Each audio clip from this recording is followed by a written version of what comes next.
ചില ബന്ധങ്ങൾ വൈരത്തിൽ തുടങ്ങുന്നു. ഇതൊരു പ്രണയമല്ല, ഒരു യുദ്ധമാണ്. ഇത് വെറും ഒരു കഥയല്ല, ഇതാണ് ഇരുട്ടിൻ്റെ പ്രണയം. Welcome to our story episode 1. ഇതുവരെയുള്ള BL കഥകളിൽ ഒന്നായ വെറും ഒരു മെലോഡ്രാമ മാത്രമല്ല, ഇരുവരുടെയും പ്രണയത്തിന് അത്ര തന്നെ വ്യത്യസ്തമായൊരു ബന്ധമുണ്ട്. കഥാപാത്രങ്ങൾ: അദർ മിശ്ര, ഒരു ഭീകരമായ അണ്ടർവേൾഡ് സാമ്രാജ്യം നിയന്ത്രിക്കുന്ന ഗാങ്സ്റ്റർ ബോസ്. പുറത്തു കാണുന്നത് ഒരു വലിയ ബിസിനസ് ടൈക്കൂൺ. തണുത്ത മനസ്സും കൃത്യമായ തീരുമാനങ്ങളും. അവനെ എതിർക്കുവാൻ ധൈര്യമുള്ളവർ വളരെ കുറവ്. അവൻ്റെ ലോകത്ത് വിശ്വാസം വില കൂടിയതാണ്. വഞ്ചനയ്ക്ക് ക്ഷമയില്ല. അലക്സ്, അഥർവിൻ്റെ വലതുകൈ വിശ്വാസവും നിസ്സഹമായ അനുസരണയും ചേർന്ന ഒരാൾ. ശബ്ദമുയർത്താതെ കാര്യങ്ങൾ തീർക്കുന്നവൻ. അഥർവനായി ജീവിക്കുവാനും മരിക്കുവാനും തയ്യാറായ ഒരേ ഒരാളാണ്. അവൻ്റെ മൗനം തന്നെ പലർക്കും ഭീഷണിയാണ്. ദേവരാജ്, അഥർവിൻ്റെ ബിസിനസ് പാർട്ട്ണർ, പക്ഷേ അതിലും കൂടുതൽ പഴയ ബന്ധങ്ങളുടെ ഭാരം വഹിക്കുന്ന ഒരാൾ. ബുദ്ധിയും രാഷ്ട്രീയ ചതുരതയും ചേർന്ന ഒരു വ്യക്തിത്വം. പുറമേ ശാന്തൻ പോലെ തോന്നുമെങ്കിലും ഉള്ളിൽ എല്ലാം കണക്കുകൂട്ടിയാണ് നീങ്ങുന്നത്. വിഹാൻ, ദേവരാജിൻ്റെ മകനായി വളർന്നവൻ, എന്നാൽ രക്തബന്ധമില്ല. ഈ ലോകത്തേക്ക് പൂർണ്ണമായി ചേർന്നിട്ടില്ലാത്ത, പക്ഷേ അതിൽ നിന്നും രക്ഷപ്പെടാൻ കഴിയാത്ത ഒരാൾ. അവൻ്റെ കണ്ണുകളിൽ ഒരു ശാന്തമായ വിരോധവും മറച്ചുവെച്ച വേദനയുമുണ്ട്. അന്ധകാരമാർന്ന ഗോഡൌണിൻ്റെ അകത്ത് ഇരുമ്പ് വാതിലുകൾ, ചുറ്റും കാവൽക്കാരുടെ നിഴലുകൾ, കയ്യിൽ ഒന്നുമില്ലാതെ, പ്രതിരോധമൊന്നുമില്ലാതെ നിൽക്കുന്ന ഒരാൾ. വിഹാൻ. അവൻ്റെ മുന്നിൽ മന്ദഗതിയിൽ നടന്നെത്തുന്നു അദർ മിശ്ര. ഒരു നിമിഷം അവൻ്റെ കണ്ണുകൾ വിഹാനെ മുഴുവനായി സ്കാൻ ചെയ്യുന്നു. അതിനുശേഷം അറിയാത്ത ഒരു കോപം.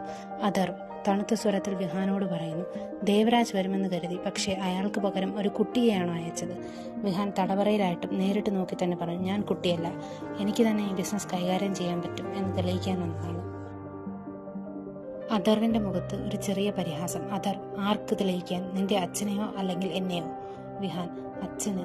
ഒരു നിമിഷം നിശബ്ദതയ്ക്ക് ശേഷം അവൻ പറഞ്ഞൊപ്പിച്ചു, ക്യാഷ് വേണമെങ്കിൽ ഞാൻ തരാം, ഇതിലേറെ ഒന്നും എനിക്കറിയില്ല. അവൻ്റെ വാക്കുകളിൽ ഒരു അജ്ഞത, പക്ഷേ അകത്തൊളിഞ്ഞൊരു അഹങ്കാരം. അതുകൊണ്ട് തന്നെ അദർവിൻ്റെ കണ്ണുകൾ ഇരുണ്ടു. അദർ തൻ്റെ കോപം നിയന്ത്രിച്ച് പറഞ്ഞു, ദേവരാജ് വന്നില്ലെങ്കിൽ നിന്നെ ഇവിടെ നിന്ന് ജീവനോടെ വിടില്ല.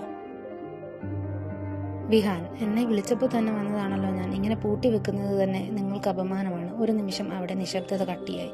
വിഹാൻ, എന്തായാലും ഇവിടെ ഇട്ടേക്കാൻ തീരുമാനിച്ചെങ്കിൽ എനിക്ക് ഫുഡ് കൂടി ഒരുക്കണം. അദർ കണ്ണുയർത്തി നോക്കുന്നു. വിഹാൻ, എനിക്ക് ലോ ബ്ലഡ് ഷുഗർ ആണ്. ആ വാക്ക് കേട്ട് അദർവിൻ്റെ മുഖത്ത് കോപം കത്തുന്നു. അദർ, നിന്നെ ജീവനോടെ വെച്ചിരിക്കുന്നത് തന്നെ നിന്റെ ഭാഗ്യമാണ്. അത് പറഞ്ഞ് വാതിൽ ശക്തമായി അടച്ച് പുറത്തേക്ക് പോകുന്നു. അദർ നടന്നു പോകുമ്പോൾ പിന്നിൽ അലക്സ് നിൽക്കുന്നു. അവൻ ഭക്ഷണം കൊടുക്കൂ. അലക്സ്, ശരി ബോസ്. മാൻഷനിൽ രാത്രി. അദർ ഒറ്റയ്ക്ക് നിൽക്കുന്നു, കയ്യിൽ ഡ്രിങ്ക്സ്. അവൻ്റെ അടുത്തേക്ക് അലക്സ് എത്തുന്നു. അലക്സ്, വിഹാനെ കുറിച്ച് എന്തെങ്കിലും പ്ലാൻ ഉണ്ടോ? അദർ മന്ദമായി തല ഉയർത്തുന്നു, കണ്ണുകളിൽ ഒരു ഇരുണ്ട തിളക്കം. അദർ, യെസ്, അവൻ്റെ അച്ഛന് വേണ്ടി. ആ ദേവരാജിനെ ഞാൻ മുട്ടുകുത്തിക്കും. അദർ, ദേവരാജ് തൻ്റെ മകനായി എന്നെ തേടി വരും.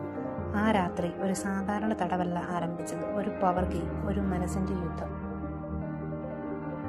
2 ദിവസം കഴിഞ്ഞ് അദറും അലക്സും മങ്ങിയ വെളിച്ചമുള്ള മാൻഷന്റെ ഹാളിൽ. അദർ സോഫയിലിരിക്കുന്നു, കയ്യിൽ വൈൻ ഗ്ലാസ്. അവൻ്റെ മുന്നിലായി അലക്സ് നിൽക്കുന്നു.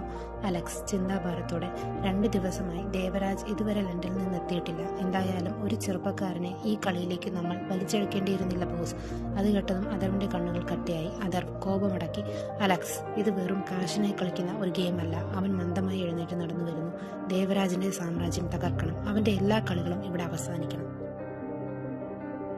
എനിക്ക് നഷ്ടമായതെല്ലാം എനിക്ക് തിരിച്ചു വേണം. അവൻ്റെ മകനെ മുന്നിൽ നിർത്തി ഞാൻ എല്ലാം തിരിച്ചു പിടിക്കും. അലക്സ് ചെറുതായി മടിച്ചുകൊണ്ട് പറഞ്ഞു. എങ്കിലും അവൻ കണ്ടാൽ ഒരു കുട്ടിയെ പോലെ തോന്നുന്നു ബോസ്. അദർ ഒരു ചിരി, പക്ഷെ അതിൽ തണുപ്പ് മാത്രം. അദർ, 24 വയസ്സായ ഒരാൾ കുട്ടിയല്ല അലക്സ്.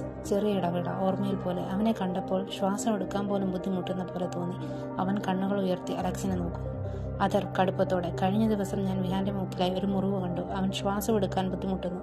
ഗാർഡുകളുടെ നിയന്ത്രണം നിന്റെ കയ്യിലാണ്. ഞാൻ അനുമതി തരാത്ത ഒന്നും അവർ ചെയ്യരുത്. അലക്സ് തല കുനിക്കുന്നു. Alex, sorry boss. സാധാരണ ഗൗഡൌണിലെത്തുന്നവരെ പോലെ അവർ പെരുമാറി. ഇനി അങ്ങനെയൊന്നും സംഭവിക്കില്ല. അദർ ഒരു നിമിഷം മിണ്ടാതിരിക്കുന്നു. പിന്നെ ഒരു തീരുമാനത്തോടെ അലക്സിനോട് പറഞ്ഞു.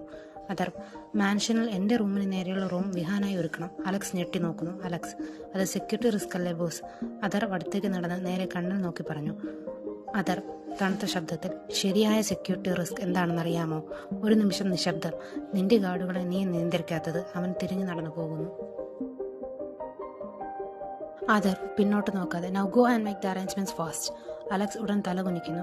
അലക്സ്, സോറി ബോസ്, ഇനി അങ്ങനെയൊന്നും ഉണ്ടാകില്ല. ആ തീരുമാനത്തോടെ വിഹാന്റെ സ്ഥാനം മാറി, ഒരു സാധാരണ തടവുകാരനിൽ നിന്ന് അഥർവിന്റെ സ്വന്തം നിഴലിനടുത്തേക്ക്.